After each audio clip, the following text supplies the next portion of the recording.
Good afternoon, my dear children. Welcome back to today's online class. I am Radhika, your economics teacher.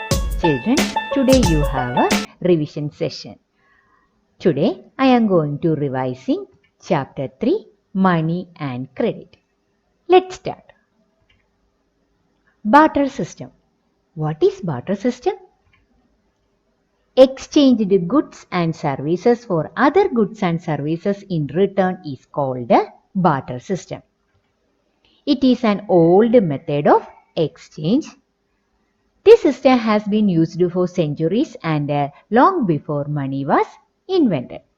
And this barter system is depend on double coincidence of wants.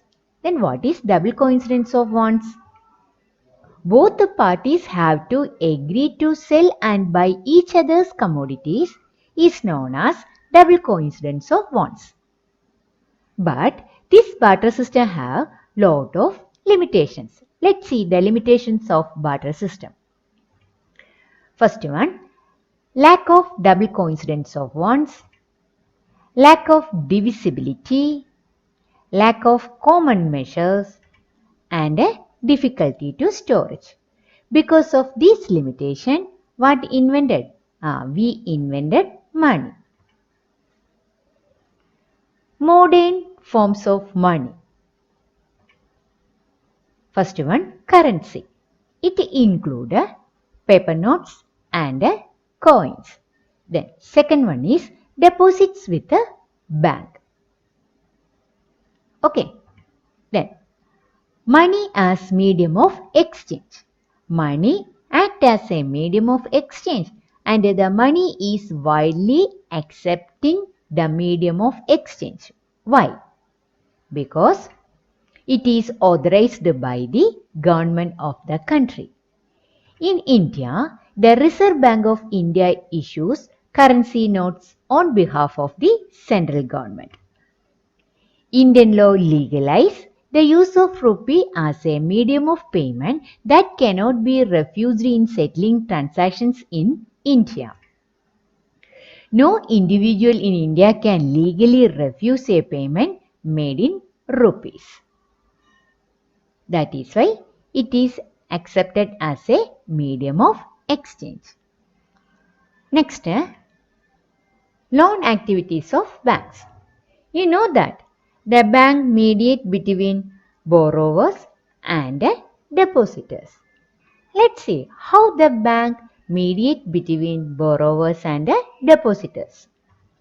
Bank take deposit from the depositors. That means bank accepting deposit from the depositors who have a surplus money.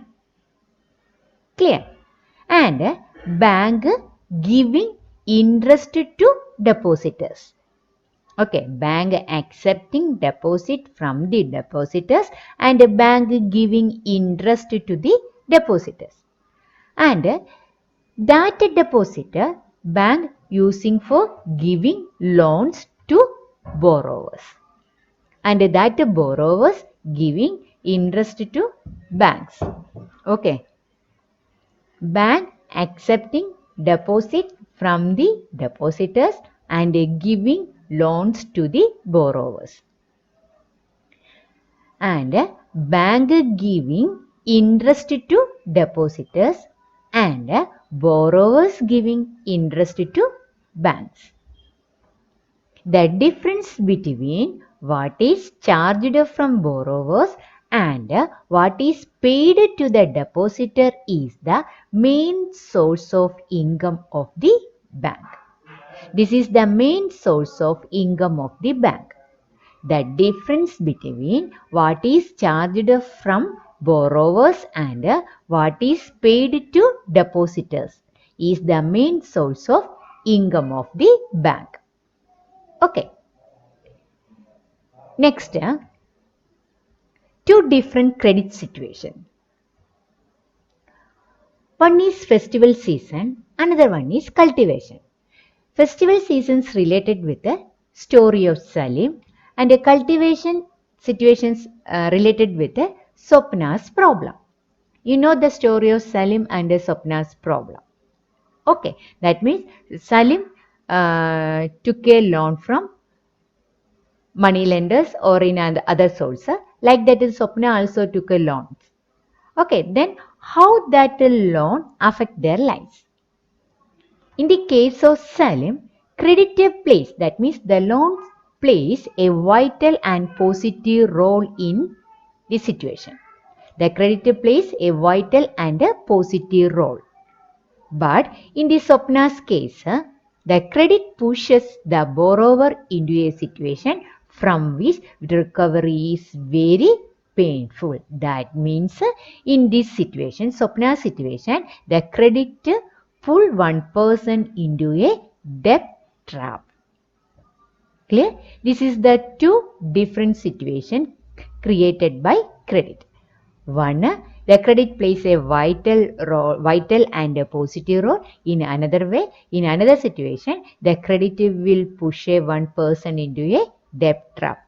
That means in a one situation, the credit will make one's life better than before. In another case, the credit will make one's life worse than before. Okay, terms of credit. It means interest rate, collateral and documentations requirement, and a mode of repayment together comprise what is called the terms of credit. Interest rate, collateral and documentations requirement, and the mode of repayment together comprise what is called the terms of credit. Then what is the meaning of collateral? Collateral is an asset that the borrower owns and uses this as a guarantee to a lender until the loan is repaid.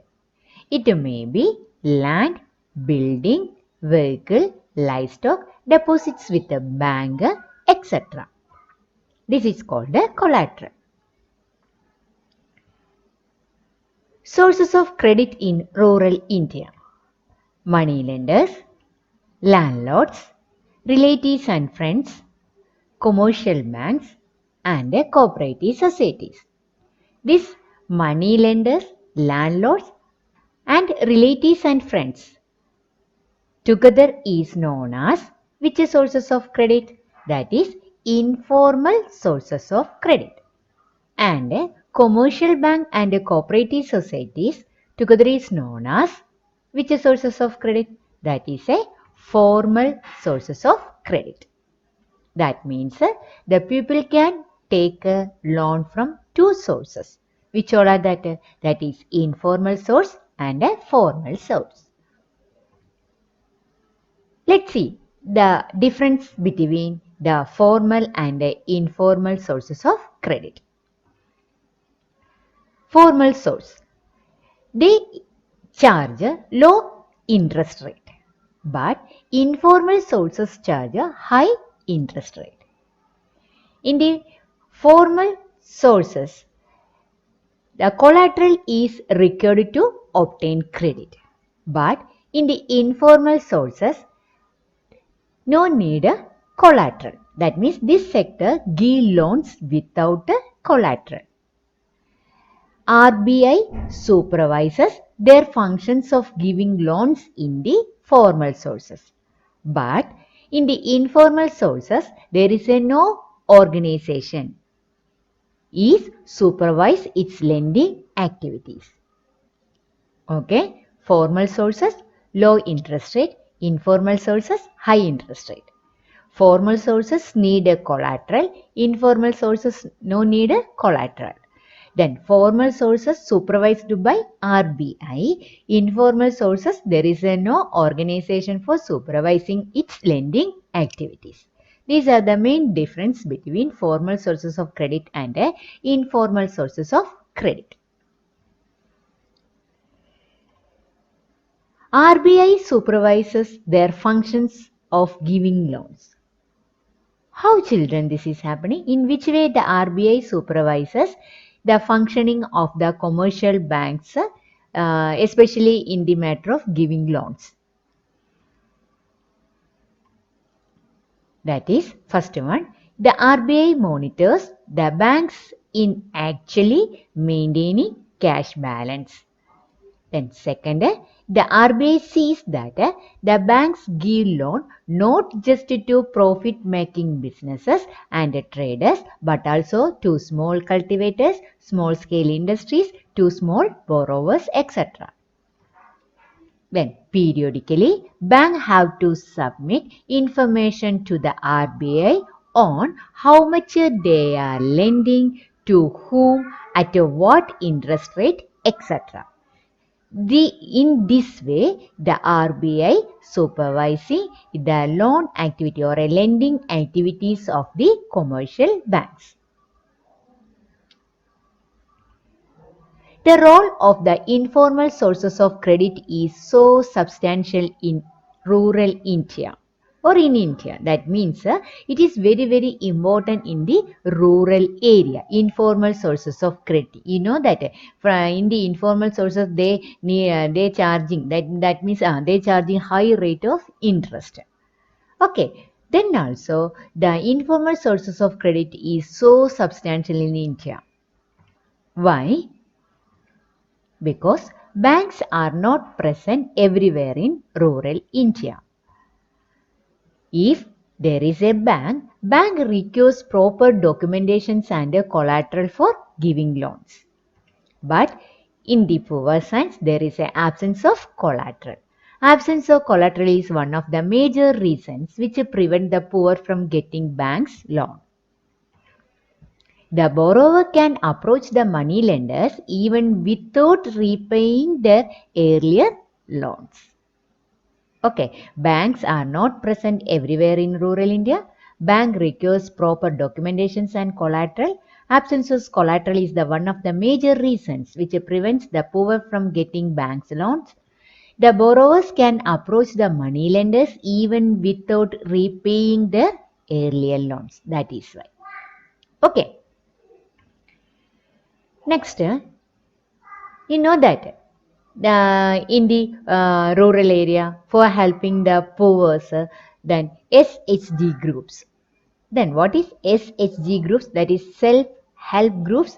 Self-help groups are the groups created by the needy persons themselves, especially women, to fulfill their credit and loan needs. The idea is to organize rural poor, in particular women, into a small self-help groups and pool their savings. This is the aim of this groups. The idea is to organize rural poor, in particular women, into a small self-help groups and pool their savings. A typical SHG has 50 to 20 members, usually belonging to one neighborhood, who met and save regularly. Saving of per members varies from 25 to 100 or more depending on the ability of the people to save. Members can take small loans from the group itself to meet their needs. Okay, the typical SHG has 50 to 20 members. Saving of per members varies from 25 to 100 according to their ability of the people to save, and the members can take a small loan from the group. The group charges interest on these loans, but this is still less than what the moneylenders charge. If the group is regular in saving, it became eligible for availing loan from the bank. Loan is sanctioned in the name of the group and is meant to create a self-employment opportunities for the members. Okay, this group also charging interest rate, but it is less than the money lenders charge.